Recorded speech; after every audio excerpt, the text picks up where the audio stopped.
నిన్న దేశవ్యాప్తంగా CBSE 10th class board exams start అయ్యాయి. First exam maths.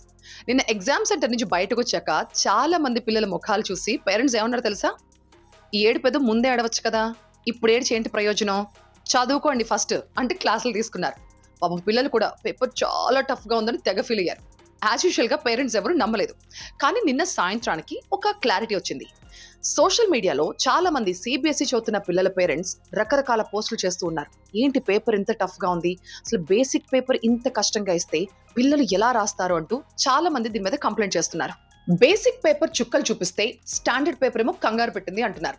ఈ రెండు పేపర్స్ కూడా పూర్తిగా ఎన్సీఆర్టీ కాన్సెప్ట్ మీదే ప్రధానంగా ఫోకస్ చేసాయి. బట్ స్టిల్ బేసిక్ పేపర్ విషయం మాట్లాడుకుంటే గనక దీంట్లో బాగా చదివిన పిల్లలకు కూడా స్కోరింగ్ రేంజ్ 50 to 70 అంటున్నారు.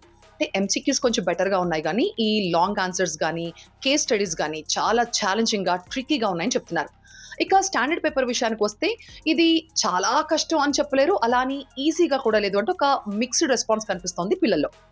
సెక్షన్ డిలో ముఖ్యంగా చాలా క్వశ్చన్స్ ఫుల్ లెందీగా ఉన్నాయి, చాలా ట్రిక్కీగా ఛాలెంజింగ్గా ఉన్నాయని చెప్తున్నారు.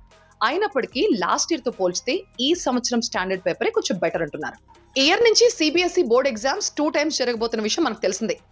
ఒకటి ఫెబ్లో, ఇంకొకటి మేలో. అంటే ఫస్ట్ టైం బోర్డ్స్ రాసినప్పుడు మీకు మార్క్స్ తక్కువ వచ్చాయనిపించినా, లేకపోతే నేను ఇంకా స్కోర్ చేయగలనన్న కాన్ఫిడెన్స్ ఉంటే కనుక రెండోసారి ఏవో ఒక 3 సబ్జెక్ట్స్ని మళ్ళీ రాసే అవకాశం కల్పిస్తోంది బోర్డ్.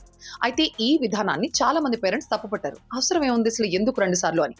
కానీ నిన్నటి పేపర్ చూసిన తర్వాత ఛాన్సే లేదు, రెండోసారి ఎగ్జామ్ రాయాల్సిందే అని ఫిక్స్ అయ్యారు చాలా మంది.